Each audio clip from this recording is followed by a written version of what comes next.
ఏదో మాట్లాడటం కాదు అక్కడ. కిషోర్ గారు 1 సెకండ్ నేను మీకు అవకాశం ఇస్తాను. లక్ష్మణరావు గారు ఒక్క నిమిషం. రేగర్ లక్ష్మణరావు గారు ఇందాకేమన్నారు? ఒక ఆడపిల్ల విషయంలో తప్పిపోతే ఏదో పెద్ద సీన్ చేస్తున్నారు పిఠాపురం పిట్టల దొర అంటూ ఒక మాట అన్నారు. Could you repeat it? Sir ఒక ఆడపిల్ల 10 నెలల క్రితం ఆవిడ తప్పిడిపోయింది. విజయవాడ అమ్మాయి, విజయవాడ భీమవరంకి చెందిన అమ్మాయి, విజయవాడ అబ్బాయి తీసుకెళ్లిపోయాడు అంజద్ బాస్ అని. ఆయన ప్రేమించి ట్రాప్ చేసి తీసుకెళ్లిపోయాడు. జమ్మూ కాశ్మీర్ లో ఉంది. మన ఒక 10 రోజుల క్రితం అమ్మాయి ట్రేస్ అవుట్ అయింది. పవన్ కళ్యాణ్ గారి దగ్గర వాళ్ళ అమ్మగారు వెళ్ళి అమ్మాయి తప్పడిపోయిందంటే ట్రేస్ అవుట్ చేసి తీసుకొచ్చారు. మిగతా వాళ్ళ పరిస్థితి ఏంటి? ఒక్కరు చేసి ఏదో ఇక్కడ ఆపండి లక్ష్మణరావు గారు ఒక్క నిమిషం. ఇక్కడ ఆపండి లక్ష్మణరావు గారు 1 సెకండ్. లక్ష్మణరావు గారు ప్రతిపక్షంలో ఉన్న లక్ష్మణరావు గారు వినాలి. ప్రతిపక్షంలో అధికార పక్షంలో ఉన్న విషయం పక్కన పెడితే ఇది సిగ్గుపడాల్సిన విషయం. 10 నెలల క్రితం ఒక ఆడపిల్ల తప్పిపోయిందంటే ఎంతమంది ఆఫీసర్ల చుట్టూ తిరిగి ఉండాలి, ఎన్ని కార్యాలయాల చుట్టూ తిరిగి ఉండాలి. ఈ రోజు ఒక డిప్యూటీ సీఎం ని ఒక మహిళ వెళ్ళి కలిసేటువంటి ఫ్రీడమ్ అక్కడ ఉండి కలవగానే 9 నెలల కింద తప్పినటువంటి బిడ్డ ఈ రోజు 9 రోజుల్లో దొరికిందంటే ఇది గర్వంగా చెప్పుకోవాల్సినటువంటి విషయం. యాజ్ ఏ హ్యూమన్ బీయింగ్, ఒక హ్యూమన్ బీయింగ్ గా ఇది గర్వంగా చెప్పుకోవాలా. మీరు అంటున్నారు మిగతా 1 సెకండ్ లక్ష్మణరావు గారు వినాలా?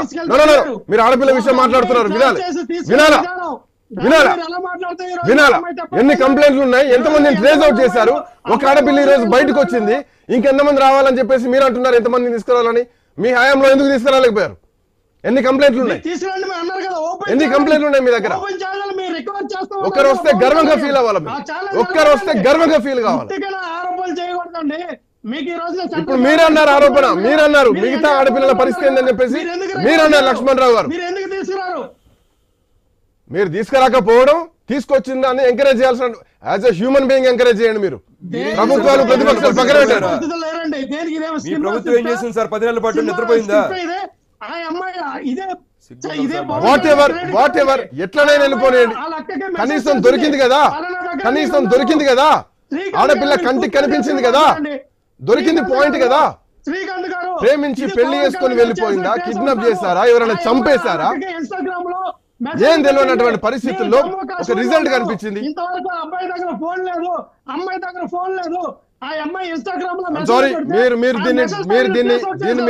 మీరు వివాదం చేయకండి. ఇది ఒప్పుకోవాల్సిన విషయం. దొరికింది, ప్రాణాలతో దొరికింది. ఎట్లా పోయిందో తెలియదు. తల్లిదండ్రుల వర్షంలో ఆలోచించండి. మీరు రాజకీయ వర్షంలో ఆలోచించకండి. సారీ, దీన్ని ప్రోలం చేయొద్దు.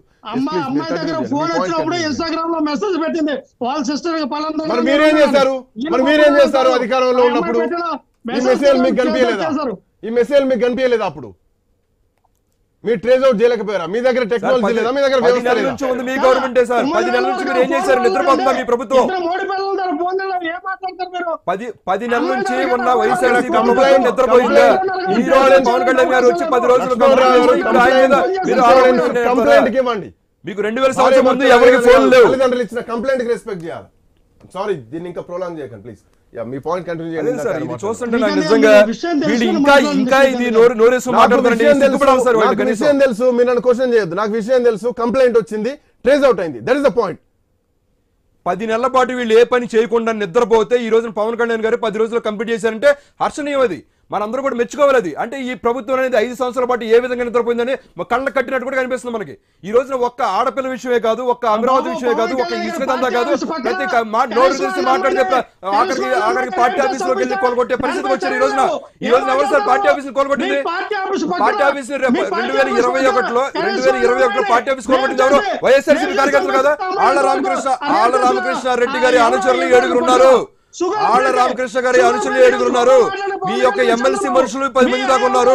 మొత్తం కూడా 150 మంది అరెస్ట్ అయ్యారు. మీరు తెలుసుకోవాలి. ఈ రోజున మీరు తెలుసుకోవాలి. ఏదో మీ స్వామి భక్తి మీద మీరు నోటికి వచ్చి మాట్లాడితే సరిపోదు. ఈ రోజున ప్రతి ఒక్కరు కూడా మీరు తప్పు మాట్లాడుతున్నారు. ఒక ఆడపిల్ల గురించి కూడా మీరు తప్పు మాట్లాడుతున్నారంటే నిజంగా సిగ్గుపడాల్సిన విషయం ఇది. మీరు 5 సంవత్సరాలు ఏం పీకారు? మీరు 5 సంవత్సరాల నుంచి మీరు ఏం చేశారు? మీరు 5 సంవత్సరాల నుంచి ఏం చేశారు? నిద్రపోయారు. మీరు 5 సంవత్సరాల నుంచి ఏం చేశారు? ఒక అమరావతి రాజధాని కట్టలేదు, కనీసం ఒక కట్టడం కట్టలేదు. ఏం చేశారు? 22 సీట్లు వస్తే మేము పువ్వులో పెట్టి ప్రత్యేక హోదా తీసుకొస్తున్నారు కదా, ఏం చేశారు? ఎంతసేపు కూడా ఢిల్లీ వెళ్ళి వాళ్ళ కాళ్ళు మొక్కి మా కేసులు పండకుండా చేయండి అని చెప్పి మీరు బతిలాడుకున్నారు. ఈ రోజున ఇంకా సిగ్గు లేకుండా మనం నోటికి వచ్చిన మాట్లాడుతున్నారంటే ఇంకా ఇది కరెక్ట్ పద్ధతే కాదు. ఈ రోజున 12 సంవత్సరాల్లో కూడా మనం 20 ఛార్జ్ షీట్లు వేశారు సార్ సిబిఐ వాళ్ళు. అంతేకాకుండా 130 డిశ్చార్జ్ ఛార్జ్ షీట్లు వేశారు. కానీ ఈ రోజు వరకు కూడా ఒక పిటిషన్ కూడా వాళ్ళు తేలని పరిస్థితి. అందుకే ఈ రోజు ఏం చేశారంటే హరిరామ్ జోగయ్య గారు కూడా దీని మీద కంప్లైంట్ చేశారు.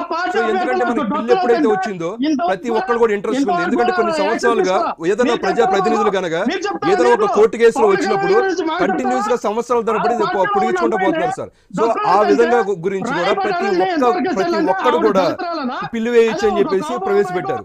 సో ఈ పరంగా హరిరామ జోగయ్య గారు ఎప్పుడైతే పిల్లు వేశారో దాన్ని ఈ రోజున హైకోర్టు పరిగణనలో తీసుకొని నిజంగానే జరిగింది. 12 సంవత్సరాల నుంచి కూడా జగన్మోహన్ రెడ్డి గారి మీద కేసు మీద 20 ఛార్జ్ షీట్లు వేసిన 130 డిశ్చార్జ్ పిటిషన్లు వేసినా సరే ఎవరు కూడా ఎలాంటి రెస్పాన్స్ తీసుకోలేదు. అది ఎందుకంటే లాస్ట్ 5 years గా కూడా మీరు ముఖ్యమంత్రి హోదాలో ఉన్నాను కాబట్టి రాలేకపోతుందని చెప్పి ఏదో విధంగా నెపంగా తీసుకుని పోయారు. ఆయన రవికిరణ్ రెడ్డి గారు ఆయన ఏం మాట్లాడుతున్నాడు మాట్లాడుతూనే ఉంటున్నాడు. ఆయన ఆత్మ పరిశీలన ఉపయోగం లేదు సార్.